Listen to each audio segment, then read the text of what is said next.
Hi, I'm Mark from Motorcycling Events Group Australia. I'm just going to run through the scrutineering process that our staff go through when we check out your bike each morning before our event. The first thing we do is check out the front tyre. We check out the tread depth marker and make sure that there's enough material on the tyre and it's in a correct shape to get you through the day safely. Then we'll have a look at the front brake pads and make sure that there's enough material on those pads to last you throughout a day of heavy braking at the racetrack. We'll also see that there's no obvious leaks on the forks to indicate that the fork seals might be leaking.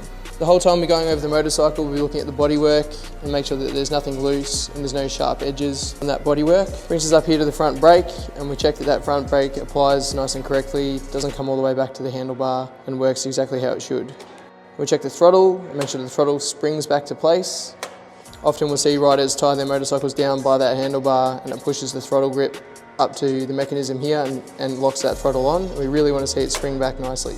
Then come down and check the rear brake operation and the rear foot pegs, make sure the foot pegs are fitted securely. The exhaust brackets are all mounted correctly. The pillion pegs are mounted correctly, nothing's loose.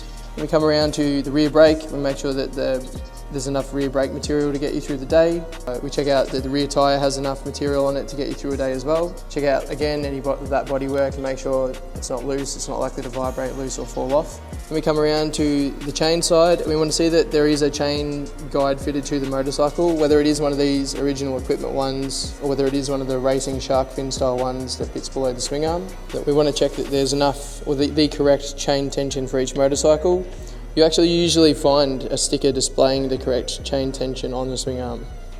Checking those foot pegs and all that bodywork, make sure that there's nothing loose, there's no obvious leaks from the engine. Brings us up to the handlebars. We want to see that the clutch lever operates correctly. We want to see that the bars can move freely without fouling on any of the fairings or bodywork. We'll just compress those forks by applying the front brake.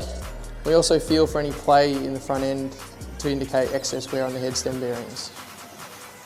We come up here and you'll notice that we've got the mirrors taped. This removes a pretty serious or regular distraction for riders that ride a lot on the road. We want to check out any cameras fitted to the motorcycle and ensure that they have two tethers, the primary sticky mount as such, and also a backup tether should that primary mount fail. If we are happy with the motorcycle, the staff will put one of these scrutineering stickers on it for you at the front in a nice and visible position, so each time you enter the racetrack, the staff letting you out can check that that bike's been through scrutineering. Should we find any issues with the motorcycle, we do have a working workshop which can make minor repairs and suggest fixes for things. And we do have a tyre department that stocks a full range of road, sport and racetrack tyres. Thank you.